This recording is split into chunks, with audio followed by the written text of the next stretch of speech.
are crashing, they are crashing. That's okay, now find your groove.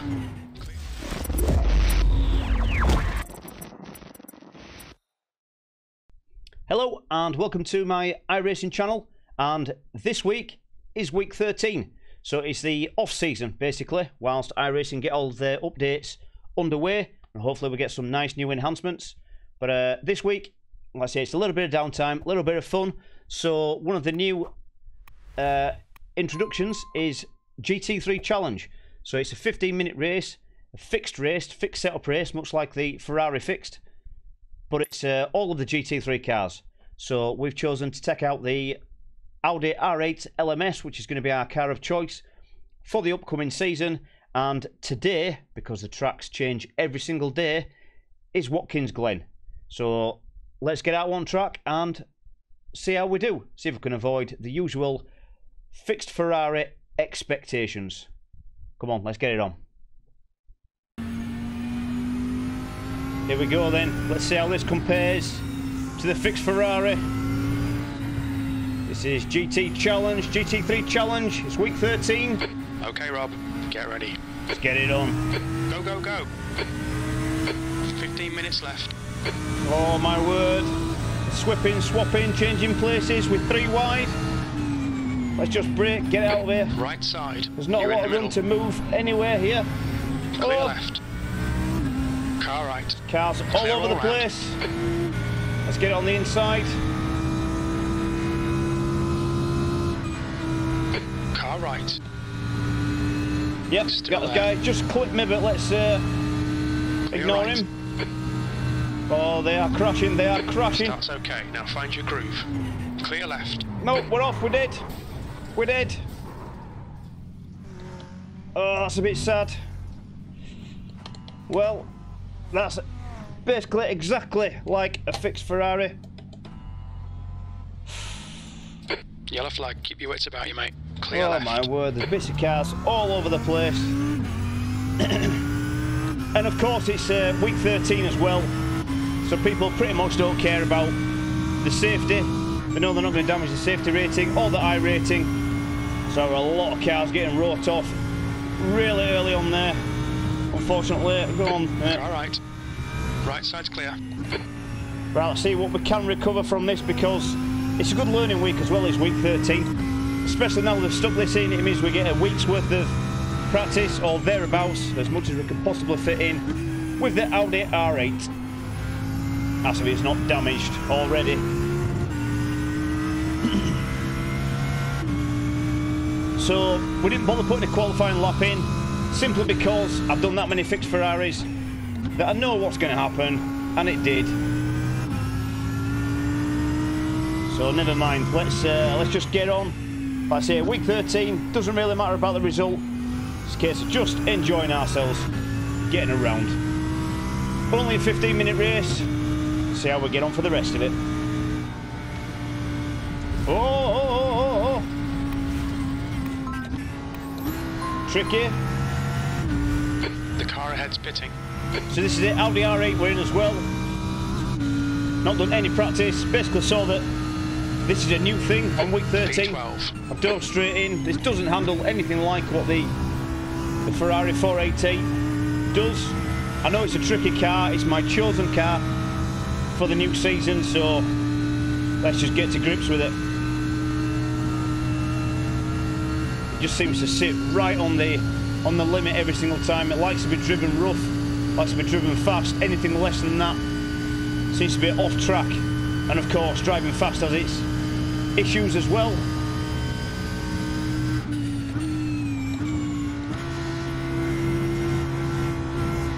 This is also a different version of Wakins Glen. Normally drive the boot, I believe. So this doesn't have the chicane section that we've been driving on the VRS Sprint and the IMSA series. It's not a bad thing. It's got a faster, longer straight. Let's have a couple of laps. Get used to this car.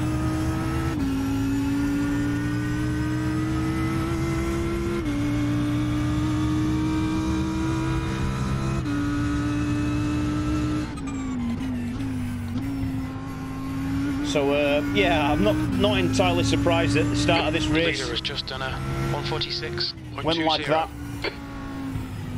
Pretty much, I'd say 80% of fixed Ferraris that I've done have ended in some kind of early race smash up. Let's drop a gear this time rather than try to go around it in fourth, which I would have done in the Ferrari. This just seemed to want to carry on going for some reason. But we'll learn from that mistake, that last lap.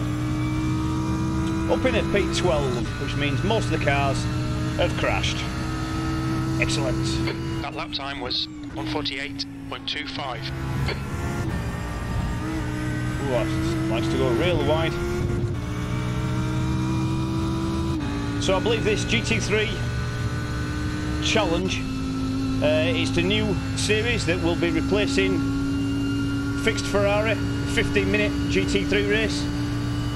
So likely it's going to be on D class, and we may jump in every now and again just to run a few of these, because the GT3 used to be a nice substitute when time was a little bit short. But of course, because the time's short and it is only a 15-minute race, everybody rushes. Everybody wants to try and win it on the first corner, hence the start of this race. 10 minutes to go, that's 10 minutes left. Yellow flag, caution. More yellow flags. Yeah, it'd be nice to get to grips with this Audi this season as well. This is a fixed setup race as well, so of course when we get into the proper full-fledged season we'll have probably VRS setups on the car which make it shift gear, brake, accelerate, top end speed completely different from the baseline.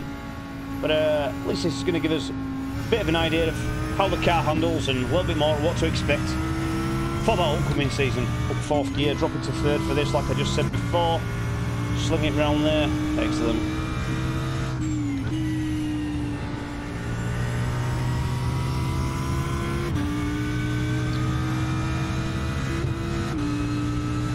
You're reeling. Nielsen in. The gap is 2.5 seconds. P10.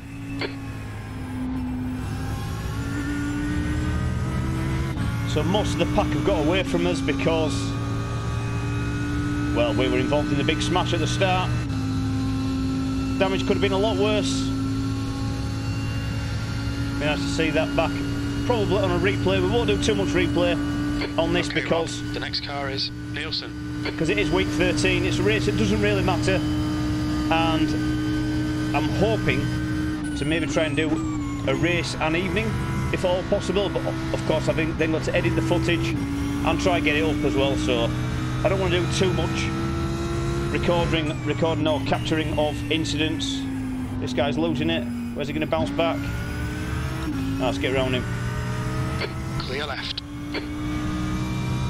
Yeah, it just adds to the editing time. Nice pass. If I can get these 15-minute races all captured in one go, and just a couple of minutes worth of incidents on the end, basically what we got caught up in, and it's nice and easy to throw together with a bit of a replay across the top as well.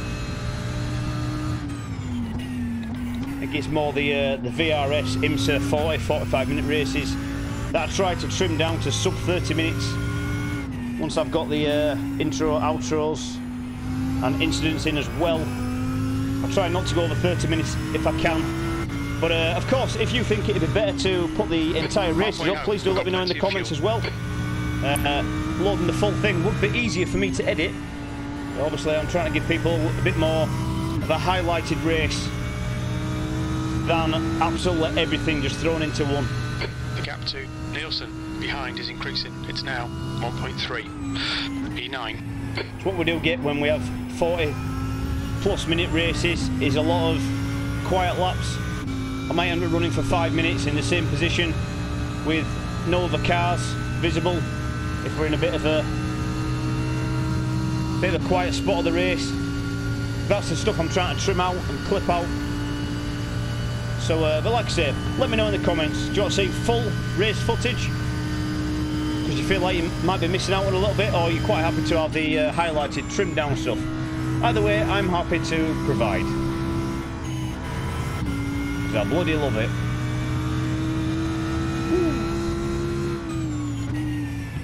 I do like Wakins Glen, it's a great track. the race team that I participate in, Team Potato, we have run the 6 hours at Wakins Glen, mouthful, Wakins Glen before, so got good track knowledge. That was all in the Ferrari 488 GT3 as well. But this doesn't feel too dissimilar, just a little bit edgier. Is it Audi? Like he wants to try and kill you a little bit more.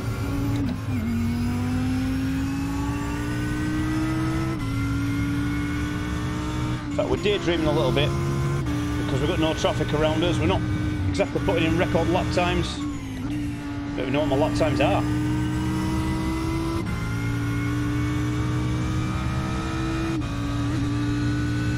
In fact, this entire race is just me talking. I've just realised. 8th place. Wow, that's wide. Menguire is now in the lead. I'm sure we can catch somebody else up here. Right, let's keep an eye on the guy in front. Forget the lap times. The guy in front, 6.7 seconds ahead. 5 minutes to go. 5 minutes left. Let's try and pull him out at least. Come, mate.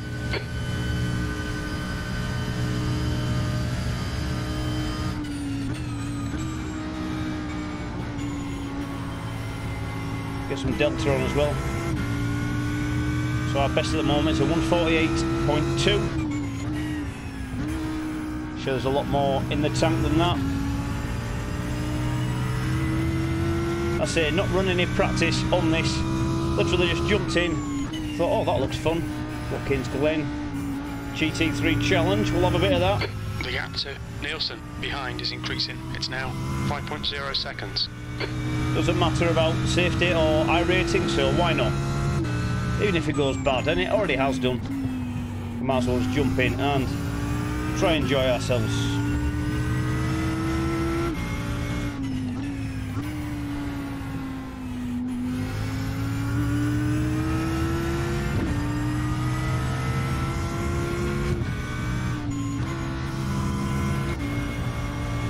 Really want to start pulling this lap time back.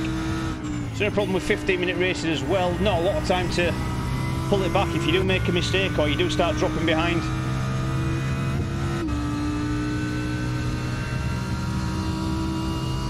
Right, let's have a little bit of concentration, see if we can put in a bit more. That lap was a 148.44. Of a faster lap. Too busy chatting. Alright, Rob, you're gaining on the car in front. The gap's now 6.4. Yeah, we'll have to drag him back in if we can. I can see him.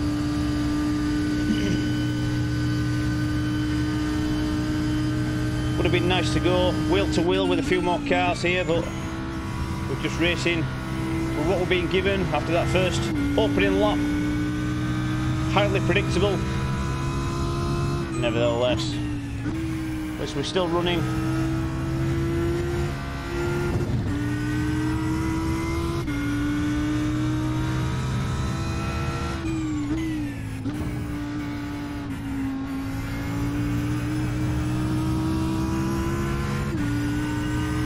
Lost a bit of time in that corner. The leader has just done a 146.06. Yellow flag. Yeah, I was about to say we're not really catching the guy in front. Okay, Rob. There Push down, is. we can catch this guy. So now we're now chasing, if at all possible. Lucas.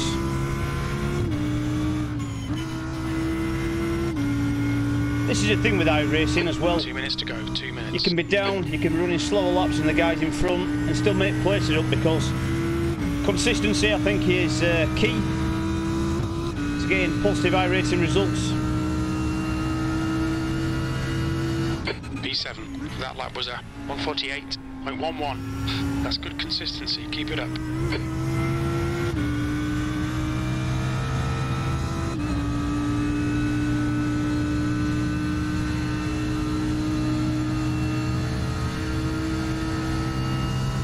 Yeah, we're not quick, are we? P7. 148.1. Never mind. Just here for a good time, not a fast time.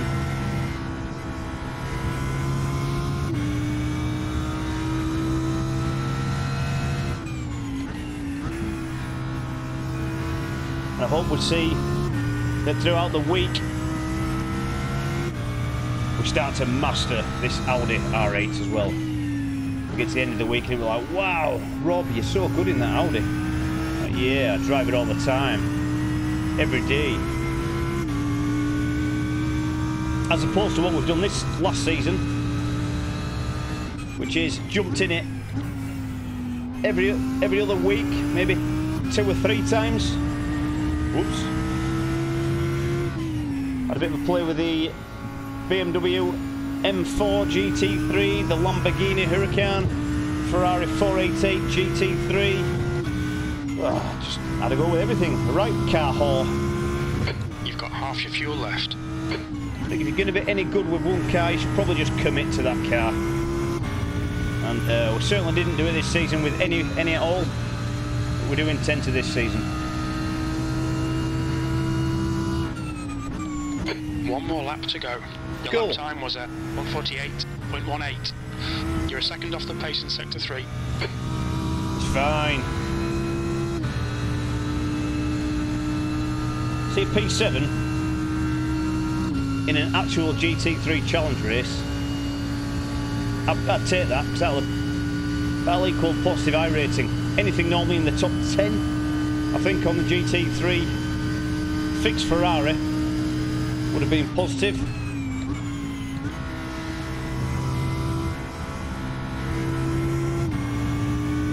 I think that's our style as well. We chip away big gains, sort of few and far between, you know, podiums and wins, but aim for top 10. At least we get some kind of iRacing gain each time. Then of course we have to offset that with the ones that end badly. Start of this race could have gone very differently as well. That big smash up we were in, we could have come out with that, with bits of the car hanging off all over the place.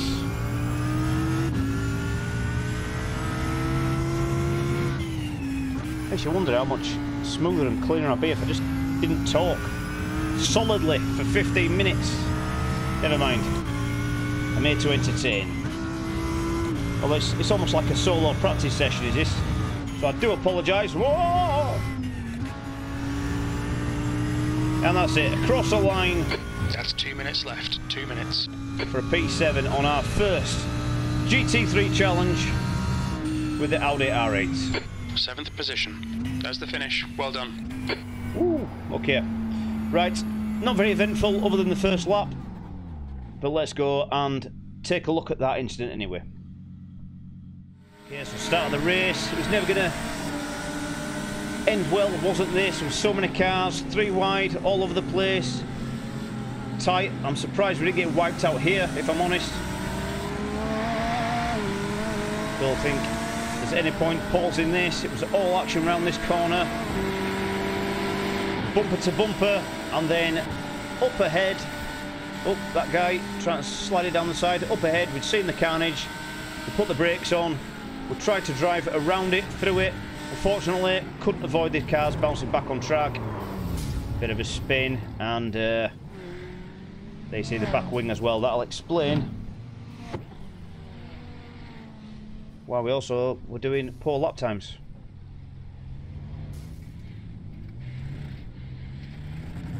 Oh yes. It's a wee bit damaged. Just take a look here from the TV angle. Tyre smoke, cars bouncing off. Both in front and behind by the looks of that. I didn't see all that carnage behind. I was too busy looking in front of me. Yeah, wow, I'm surprised. Any cars finished that race. Wow. But well, this is what we come to expect of the fixed setup races. Never mind. Let's have a look at the results. So let's have a quick look at these then. We started in split number 5 of 8. Strength of field was 1713. Of course, it was an unofficial race, so there's no iRating, it's safety rating, gain or loss. We finished in P7 after starting in P16. We did a 148.1. Not really bothered about the lap time either because, of course, we're running with damage after that first lap incident. And there we have it. It's exactly the same as fixed Ferrari. Getting smashed up on the first few corners of the first lap is exactly what I would expect from a fixed Ferrari race, and this is no different. So I'm going to keep on running these throughout the week because it doesn't affect the iRating or the safety rating, but there's a good reason why I don't run fixed Ferraris on the normal season, and that's because iRating just plummets every single time. I run them every now and again if I like the track, but more often than not, we'll lose massive chunks of iRating. So, anyway, that was still fun. Huge pile-ups. I wouldn't expect anything less, and we'll continue running these throughout the week. The tracks change every single day, so let's see how many we can fit in. Thanks for joining me. Hopefully you enjoyed that, even if it was mainly just me waffling on for almost 15 minutes without any other cars around. But, hey, at least we're on track. So, many thanks once again. Please like and subscribe, and I'll see you on the next one. Thank you. See you later.